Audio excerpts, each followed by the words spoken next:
What's up, everybody? Welcome to your channel conversation with the crowned priestess. First and foremost, the children. I've been saying this for months, several collectives back. The children are under attack, okay? Since then, 3 personal, people that I know personally in my life have faced and undergone undesirable events involving their children. Okay, this is not exclusive to just people who are parents. This is for anyone who has any care, emotion, or feels like a guardian to a child. Okay, and by child I mean every age under the legal age of adulthood where you're from. Okay, period. The children are under attack. Protect your children. Keep your children knowledgeable.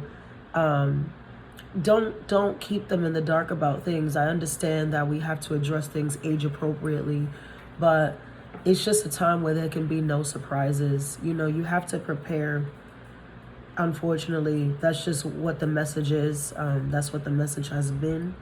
Like I said, I know 3 people personally, at minimum, because it's just all over the place, who are facing undesirable things when it comes to their children.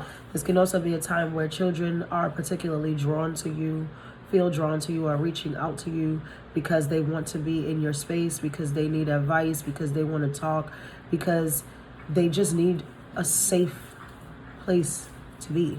Okay, like in whatever that is. I don't, for everyone, there is not physical harm being done to these children, or they are not in, imminent danger as far as the material world goes. But these children are looking for a safe haven. They're looking for a safe space. They're looking for sort of that blanket of security. And so you can have children reaching out to you even if they're not your own.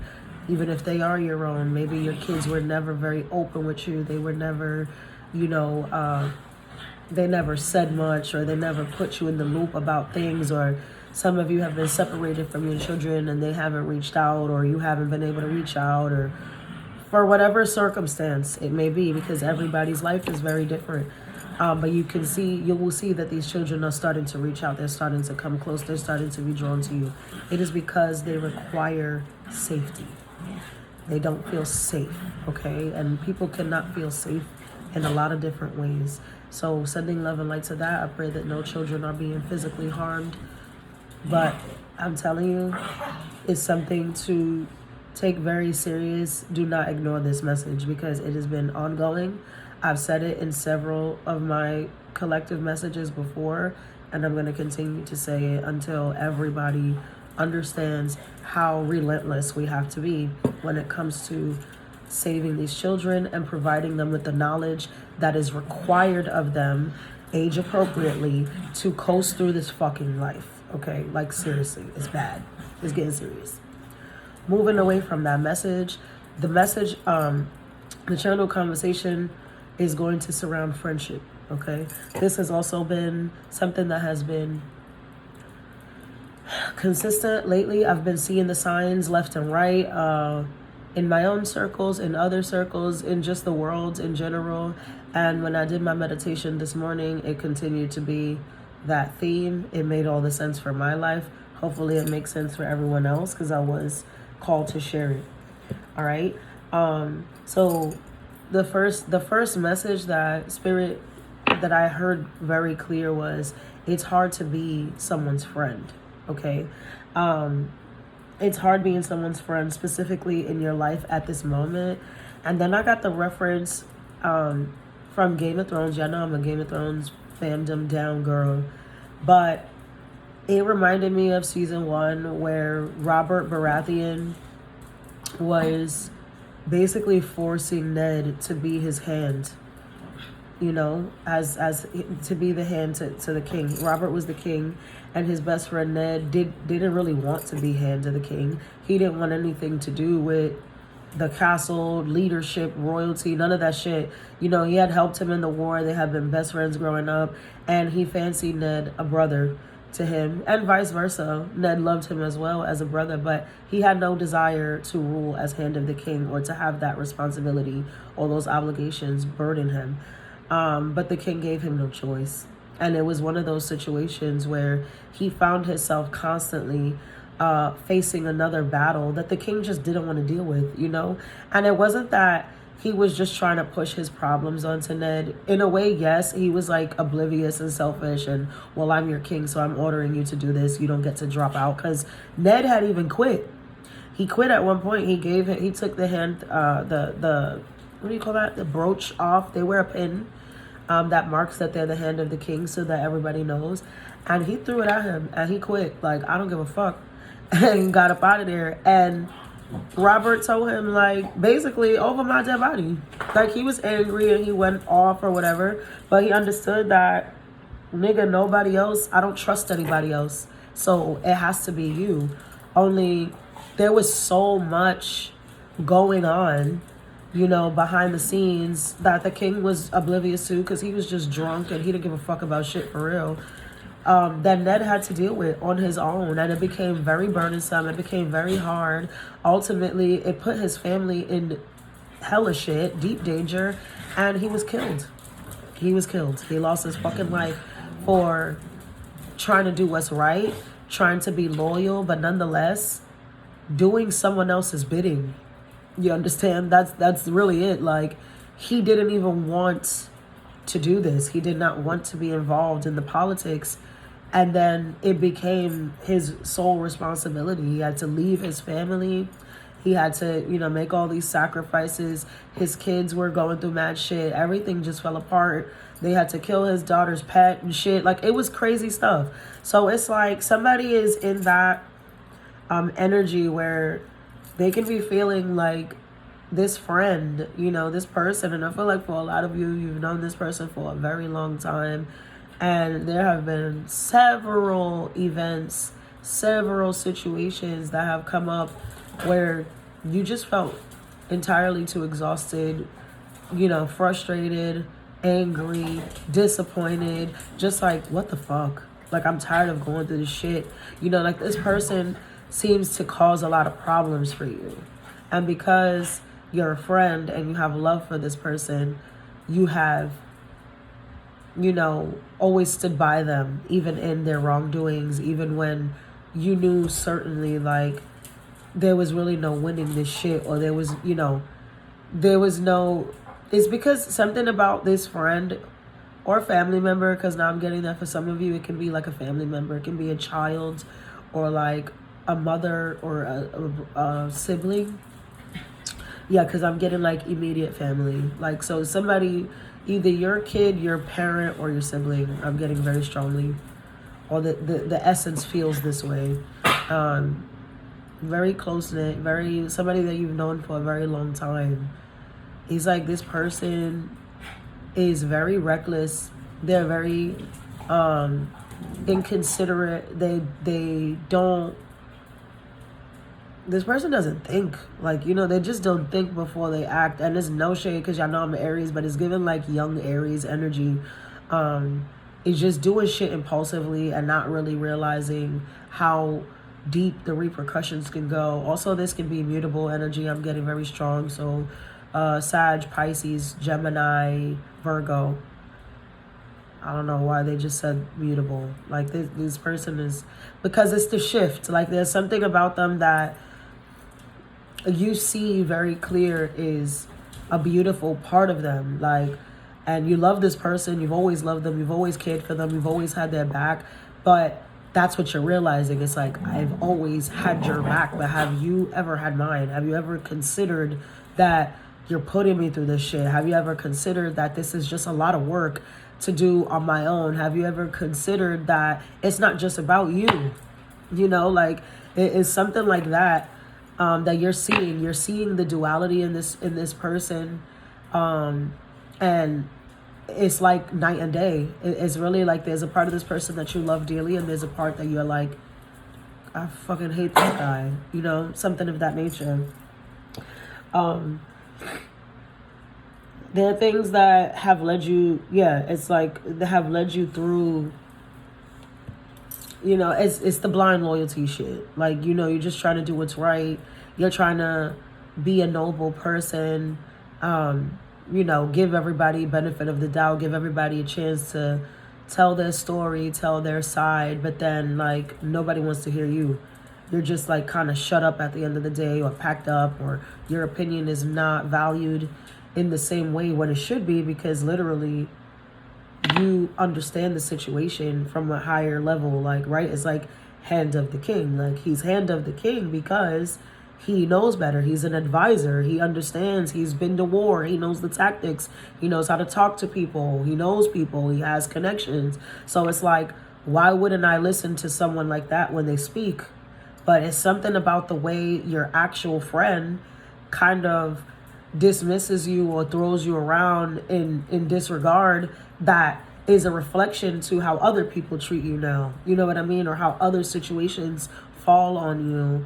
Because it's quite simple, right? It's like, and unfortunately, I've seen this happen plenty times in my own family. I have been a victim of this, especially when I was a small child.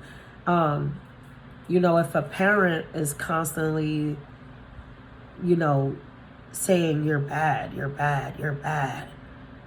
And, before you, the thing is, that saying when they're like, if it looks like a duck and da-da-da-da, or if you tell a chicken, thank you, Spirit. If you tell a chicken long enough that it's a duck, pretty soon it'll start to quack. But the thing is, before you can convince the chicken that it's a duck, you have to convince the other chickens that it's a duck. You understand? Like, so there's something about this person, the way that they treat you in public or in front of others, then reflects how those people feel like they can toy with you. You understand? Like, if somebody's always speaking condescending to a child and saying they're bad, or they don't listen, or they this or they that, pretty soon other people are going to feel the same way. They're not going to really develop their own opinions. They're just going to be like, yeah, that nigga is bad. Yeah, that is, like, he don't listen. Da-da-da-da-da, da-da-da-da-da. And before you know, you've created a narrative for someone that's not necessarily what they are, but now this is their reputation. And if it's like everybody's pointing at this person, like, you're the problem, you're the traitor, you're this, how do you fight back from that? Everybody thinks that I'm this now. So I guess that's what I am. I have to admit it. I have to say it out loud, even if I know in my mind and my soul that it's not true. It just becomes, it takes a life on, it takes a life of its own form. So that's a situation that somebody's like dealing with right now. And let me tell you, today alone, when I was cleaning up my house and stuff, I dropped scissors twice, 2 different pairs. In the kitchen, I dropped a pair of scissors. And then in the bathroom, I dropped another pair of scissors.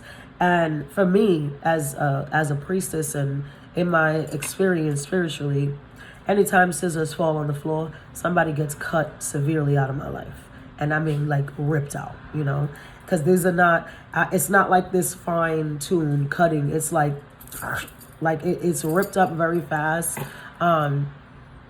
I'm hearing blunted scissors now too. Like, you may start cutting and then you just have to rip it in the end. Like, there are relationships that are going to come out like out of nowhere, and it's going to be difficult, maybe to process for some of you, but I think for a lot of you, not really. I think who is going to suffer, the people who are going to find it frustrating and feel like, damn, I lost my friend, is the motherfucker who's been taking you for granted. Okay, so take that energy how it resonates, because again, for some of you, this can be a family member. Some of you, this can be a colleague, or, some kids, if this is somebody a little younger or in college, maybe, this is your friend, your roommate, you guys been friends for 4 years, you were undergrads together or whatever the fuck jazz, I don't know. But there are more than one, because I dropped 2 scissors. So it's not just one person, because I also think that the ripples of the decision are going to reach, so it may be that you cut off the one person who's actually the problem. But remember what I said about recruiting the I hate people club, right? Like, the reputation that somebody has built, or the way that somebody has portrayed, you know, like it's hard to explain. I understand it in my head. I hope I'm making sense when I'm saying it, because I need y'all to receive this.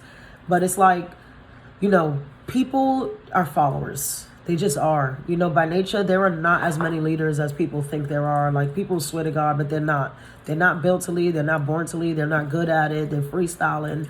It's just bad business, right? But it's because the truth is, more people need to be led. They need to follow. They need someone to kind of give them the structure, give them the rules and regulations, and that is how they can function through life. Not everybody is made or meant to create order. You know, some people are made to create it, some people are made to enforce it, and others are made to follow. And that's it. You know, and you have to kind of know where you land in that. But the idea is that there are not that many leaders, and people follow very heavily. And so if I, as a leader, am telling everybody, don't talk to that girl because she's nasty. Don't talk to that girl because she, you know, she's this and she's that and she smells like whatever, and whoever, everybody's, without even going to see for themselves, they're going to be like, yeah, she is nasty. Yeah, oh no, fuck that bitch. Like, I ain't dealing with that. But they didn't even investigate themselves. They're literally just going by what everybody else said. Do you understand? So it's like whenever you cut this person out, when this person is cut from your life, because I'm telling you, with the way that first pair of scissors dropped, like, you know, and nobody got hurt, nobody was around, and I knew that it wasn't, you know, the message wasn't threatening. Like, it was just that, like, somebody's about to be really cut bad out of your life for good. But the ripples of that decision are going to, unfortunately, cut other ties as well. Whatever resources even that this person may have had, or vice versa, take the energy how it resonates. But there are several things now that are about to be severed, because now I'm getting severed, like from Game of Thrones when they hacking niggas' heads off and shit. It's like, or, you know, severing body parts. It's shit like that.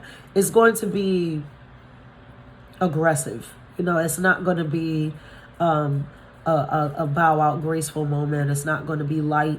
You know, it's going to be very rough. Like, that's the word that I'm getting for it, is rough. Okay, so let's see what Spirit has to add, and then I'm gonna go. Is this that was, you know, that was the message that I got today.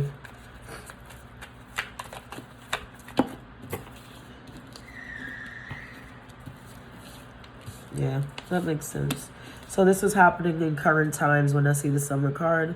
This is allowing you to grow and go forward. It is fated that this separation happened. You see the way the lightning is striking that tree and lighting it ablaze through the roots and all. This is really important, all right? This is divine intervention. So do not get in the way of this ending. Do not get in the way of it, all right? You may be fearful, or they may be fearful, and somebody, like I said, they may be upset and want to reach out and want to continue to come forward with you, but it's not meant. It's just, that's it. You know, it's the final straw, because this person has created, there's healing at the bottom. There goes the child. Healing in the child for some of you, but again, protect the children. But somebody has literally formed, right? This forming structure, solid foundations. They have created an image of you, a narrative, if you will, that you would never leave them, no matter what. And it's because you have been so fucking abiding. You know what I mean? Like, law-abiding citizen I'm getting now. Like, you have been so abiding and so, how do you say that? What is the word that I'm looking for, Spirit? So accommodating. Thank you. So abiding and so accommodating to someone that they lost sight of your value. And they just felt like, well, you know, that's my friend, so Sam's gonna do it. Sam is not, I can trust Sam. Sam is, you know, she's always been there. She's not gonna let me fall. She's not gonna let me fail. She's going to fix it. Except it was never my job to fix it for you. You understand? So it's like y'all are going through something like that with somebody in your life. But I don't think that it's going to hurt you. You know, I think if anything, it's going to free you with that healing child. Like, it's going to free you. You're going to be free of the burden. But this person is not going to feel the same way. What is your advice? What advice do you have? for these people.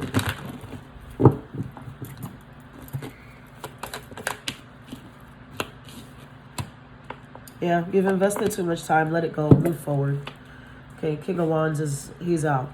He knows what he wants. He wants better. He's moving. He's forward movement. He gets what he wants as well. That could be the energy of the person that I'm talking about. I was going to say your person. The memories are there. Again, you see children again, memories again, thinking, Six of Cups, all this past energy. You may still love this person. You may still care, but they're no longer a part of your story. They cannot be a part of your story anymore because they don't value what you've invested. They don't value what you've invested. They don't care that it's been such a fucking toll on your life. And that is why Spirit is cutting them out, because this is a selfish energy and it's only going to lead you downhill. Okay, like honestly and truly, I feel like everything that you go to build up, this person sets you back, and that's why they're being removed once and for all. So just allow that to happen. And yeah, that's all I have to say about that. Love, light, and abundance.